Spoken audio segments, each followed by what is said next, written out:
皆さんこんにちはสำหรับคอนเทนต์นี้จะเป็นคอนเทนต์สำหรับนักสะสมอีกเช่นเคยนะเคยบอกแบบเวลาที่เข้าไปพรีออเดอร์หรือว่าไปสั่งซื้อสินค้าพวกของสะสมอนิเมะต่างๆมาเนาะแต่บ่แน่ใจว่าบูธหรือว่ามือที่เขาซื้อมานะเป็นสินค้าออฟฟิเชียลของแท้หรือบ่บางคนอาจจะไปตามมาในราคาที่ค่อนข้างแพงแต่ว่าอาจจะได้เป็นของแฟนเมดหรือว่าอาจจะบ่เป็นของออฟฟิเชียลโดยตรงสำหรับคอนเทนต์นี้เราจะมาแชร์เทคนิคการแบบละเอียดเลยว่าวิธีสังเกตสินค้าของแท้ของปลอมสังเกตแนวใดสินค้าลิขสิทธิ์เป็นอย่างละกะสัญลักษณ์ก๊อปปี้ไลท์เป็นอย่างเบิ่งคลิปนี้จบก็คือรับรองว่าสามารถเลือกซื้อกันได้อย่างอุ่นใจแน่นอนเดี๋ยวมาเริ่มกันที่หัวข้อทำอิฐกันเลยสินค้าลิขสิทธิ์หรือ Official License Product คือเป็นสินค้าที่ได้รับอนุญาตอย่างถูกต้องจากเจ้าของผลงานหรือเจ้าของลิขสิทธิ์โดยตรงนั่นเองนะซึ่งก็อาจจะมีบางคนเนาะที่แบบมีความคิดว่าแค่ซื้อของสะสมเนี่ยจะซื้อแบบใดก็ได้ป่ะบ่ต้องซีเรียสว่าต้องเป็นของแท้หรือของปลอมเนาะแค่ได้มาในราคาที่ถูกก็พอแล้วป่ะซึ่งบ่อยากให้แบบมีความคิดในเวนี้นะถ้าหากเป็นไปได้เพราะว่าการที่เราเลือกซื้อสินค้าลิขสิทธิ์เนี่ยมันมีความหมายสำคัญกว่าที่คิดนะราคาบ่อยากให้มีความเข้าใจผิดกันนะว่าแบบสินค้าลิขสิทธิ์ต้องเป็นสินค้าที่มีราคาแพงราคาสูงเพราะว่าได้ของแท้จากญี่ปุ่นโดยตรงที่จริงมันบ่เสมอไปเนาะบ่เสมอไปเลยบางอันเนาะอาจจะมีราคาแพงหรือว่าราคาที่สูงเนื่องจากว่าเป็นสินค้าที่เป็นสินค้าออกใหม่หรือว่าเป็นสินค้าที่แลหรือว่าเป็นตัวละครที่ได้รับความนิยมประมาณเนาะแต่ว่าสินค้าลิขสิทธิ์ก็มีแบบช่วงเวลาที่ทาง Official เพิ่นจัดโปรโมชั่นในกันเนาะเพื่อให้เราได้แบบช็อปในราคาที่คุ้มกว่ากับและที่สำคัญเนาะถ้าหากว่าสำหรับคนที่บ่ซีเรียสเนาะสินค้าลิขสิทธิ์ที่เป็นสินค้ามือสองก็เป็นอีกทางเลือกหนึ่งที่ดีกันก็คือของสะสมแบบของเฮาส่วนหลายกับประมาณ 60-70% เลยเนาะที่แบบได้มาจากโกดังญี่ปุ่นหรือว่าห้างมือสองต่างๆเนาะซึ่งก็เป็นสินค้าที่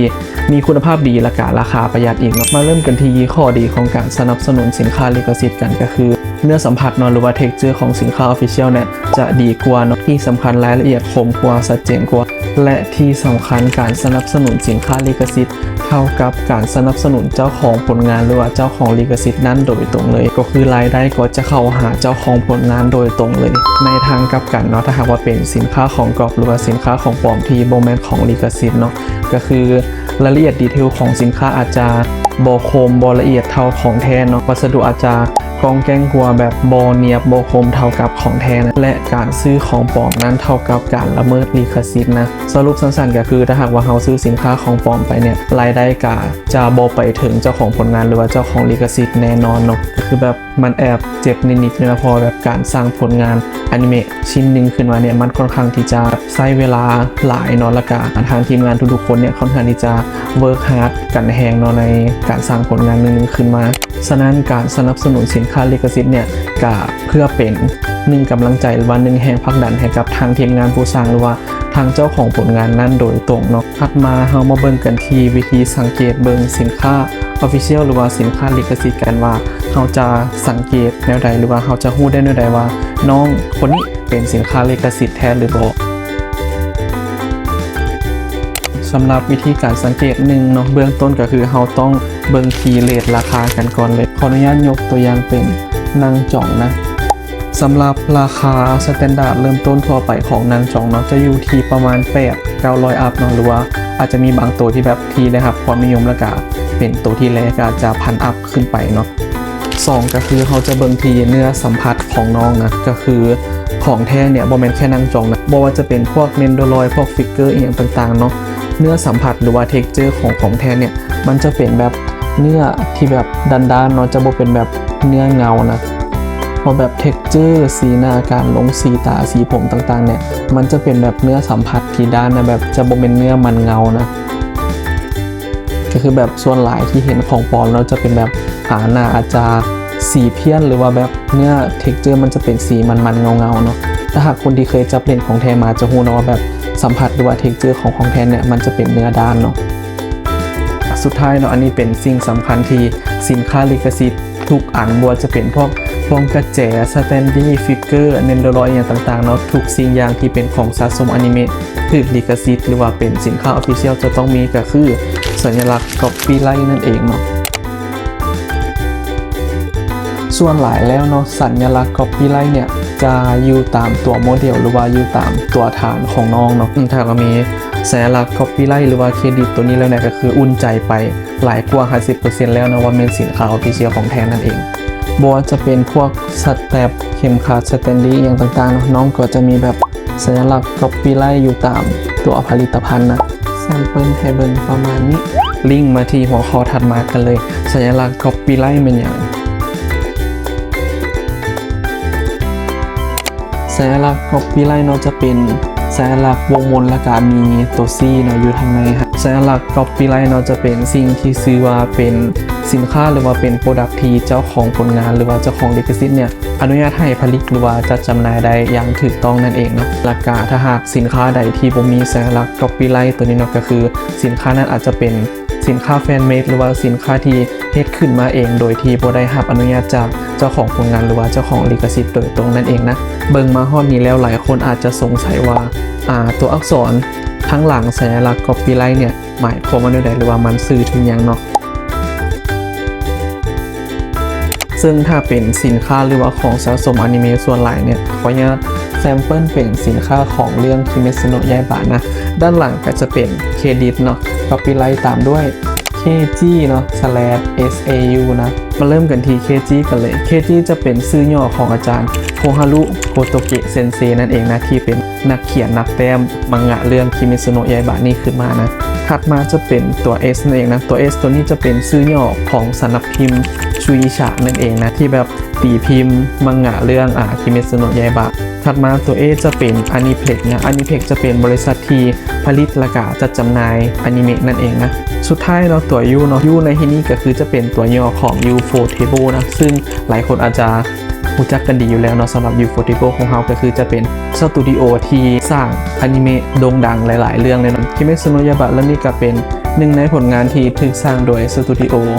Ufotable นั่นเองนะเพราะสำหรับพวกฟิกเกอร์เปอร์เซ็นต์กันขอแซมเปิลเป็นมิกุจังตัวนี้เนาะก็คือหากว่าเขาหาสัญลักษณ์ copyright หรือว่าสัญลักษณ์ลิขสิทธิ์ในตัวโมเดลบ่เห็นเนาะก็คือให้เขามาสังเกตบางทีตัวฐานของน้องเนาะเห็นบอกจะมีแบบสัญลักษณ์ copyright อยู่ที่ฐานของน้องแทนถัดมาเดี๋ยวให้เบิ่งของน้องโฮโนกะเนาะโฮโนกะจะบ่มีแบบสัญลักษณ์หรือว่า copyright อยู่ตัวโมเดลเช่นกันเนาะเครดิตจะมาอยู่ที่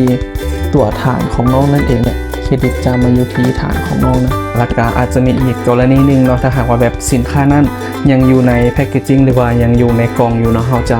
สังเกตได้นะเพราะแบบเราบ่สามารถเบิ่งฐานน้องได้ว่าน้องมีสัญลักษณ์เครดิตบ่หรือว่าบ่สามารถแบบเบิ่งเท็กเจอร์หรือว่าเนื้อสัมผัสน้องได้ว่าน้องแบบเป็นสีด้านหรืออีหยังบ่เนาะอันนี้ขออนุญาตแซมเปิลเป็นกล่องเนนโดรอยละกันนะเพราะว่าก็เป็นแฟนคลับดอยนั่นเองคือวิธีสังเกตสินค้า Official ด้วยการเบิ่งกล่องนะบ่แม่นเฉพาะดอยนะก็คือแบบกล่องฟิกเกอร์อย่างต่างๆก็แล้วแต่เนาะก็คือเขาสามารถเบิ่งเครดิตได้คือกันนะเพราะว่าสินค้า Official เนี่ยจะมีเครดิตอยู่ในกล่องเช่นกันนะและก็วิธีสังเกตอีกอย่างหนึ่งเนาะอันนี้สเปซิฟิกเฉพาะกล่องดอยเนาะก็คือเนนโดรอยของแท้เนาะส่วนหลายจะมีโลโก้กูสมาอยู่นี่อันนี้สำหรับคนที่มีดอยนะถัดมาเบิ่งกันที่วิธีสังเกตงานสแตนดี้กันก็คืออันดับทำอีกเนาะงานสแตนดี้ของแท้จะต้องมีสัญลักษณ์เครดิตนั่นเองนะบนเนี่ยจะไว้เห็นบ่เห็นปะน้องจะมีแบบสัญลักษณ์เครดิตอยู่ที่ตัวสแตนดี้ของน้องและก็อยู่สัญลักษณ์เครดิตอยู่ที่ตัวฐานนะสแตนดี้ส่วนหลายจะมีสัญลักษณ์เครดิตอยู่ที่แบบตัวสแตนดี้หมดเลยนะสแตนดี้จะสังเกตได้ง่ายที่สุดเลยก็คือสแตนดี้ของแท้เนาะจะสกรีนลายแค่ด้านเดียวนะก็คือจะมีลายแค่ด้านหน้าด้านเดียวและด้านหลังสแตนดี้ของแท้จะต้องเป็นสีขาวประมาณนี้นะเพราะว่าเห็นแบบเขาเจ้าขายสแตนดี้แบบที่เป็นของกรอบเกลือนเลยเนาะแบบด้านหลังจะเป็นใสๆเนาะอันนี้วิธีสังเกตที่ง่ายที่สุดเลยสแตนดี้ของแท้ด้านหลังจะเป็นสีขาวแบบนี้นะเพราะว่าน้องจะสกรีนลายแค่ด้านหน้าด้านเดียวเท่านั้นเนาะที่สำคัญเนาะสแตนดี้ของแท้มีแค่แบบใสนะบ่มีแบบขุ่นนะก็คือจะเป็นประมาณนี้นะสำหรับวิธีการสังเกตสแตนดี้ของแท้นะ1สแตนดี้ของแท้จะต้องมีสัญลักษณ์เครดิตอยู่ตามตัวสแตนเนาะ2สแตนดี้ของแท้สกรีนลายด้านเดียวเนาะด้านหลังเป็นสีขาวและ3เนาะสแตนดี้ของแท้จะเป็นอะคริลิกแบบใสเนาะจะบ่มีอะคริลิกแบบขุ่นนะบอกน้องจะมีเครดิตเนาะ copyright อยู่ที่ตัวสแตนดี้ของน้องเนาะ แอดเสริมเพิ่มเติมเนาะสำหรับแบบคนที่เก็บพวกแบบงานการ์ดเนาะสำหรับงานการ์ดเท่ากับสามารถเบิ่งสัญลักษณ์เครดิตได้คือกันนะน้องจะมีเครดิตหรือว่าสัญลักษณ์อยู่ทางรูมการ์ดอันนี้จะแบบเก็บงานการ์ดของข้างหลายเนาะเดี๋ยวจะให้เบิ่งตัวอย่างคร่าวๆก็คืองานการ์ดจะเป็นคล้ายๆพวกแบบสินค้าอนิเมะทั่วไปเลยเนาะก็คือ Official จะต้องมีสัญลักษณ์เครดิตอยู่ที่ตัวการ์ดเนาะเครดิตอาจจะบ่ได้อยู่ข้างหน้าการ์ดเสมอไปเนาะอาจจะมีแบบอยู่ทางหลังการ์ดแบบนี้ก็มีเนาะเห็นปะบนจะเป็นงานใยบะหรือว่างานเล็บไล่อย่างต่างๆเนาะก็คือแบบทุกสินค้าลิขสิทธิ์เนาะแบบจะมีสัญลักษณ์ก๊อปปี้ไลท์อยู่ตามตัวผลิตภัณฑ์เลยอันนี้จะเป็นงานการ์ดคายูของนารูโตะนะนารูโตะส่วนหลายเนาะเครดิตหรือว่าก๊อปปี้ไลท์จะอยู่ทางหลังการ์ดนะเดี๋ยวจะเอาให้เบิ่งเห็นบอกสัญลักษณ์เครดิตของน้องจะอยู่ด้านหลังการ์ดนะแซมเปิลประมาณนี้สำหรับงานการ์ดสำหรับคลิปนี้ก็มีมาฝากกันประมาณนี้นะสำหรับวิธีการสังเกตหรือว่าวิธีการจำแนกเนาะสินค้า Official Product ฉะนั้นหลังจากนี้ก็อยากให้ทุกคนแบบพิจารณาก่อนตัดสินใจซื้อกันเพิ่มเติมนะว่าอยากให้หันมาสนับสนุนสินค้าลิขสิทธิ์กันหลายๆนะเพื่อเป็นอีกหนึ่งแรงผลักดันหรือว่าอีกหนึ่งกำลังใจให้กับทีมงานผู้สร้างอนิเมะที่เฮาชื่นชมนั่นเองนะให้เขาเจ้าแบบคีปโกอิงสร้างผลงานดีๆมาให้เฮาติดตามกันอีกเรื่อยๆเนาะสำหรับคลิปนี้ไปแล้วบ๊ายบายไว้เจอกันคลิปหน้า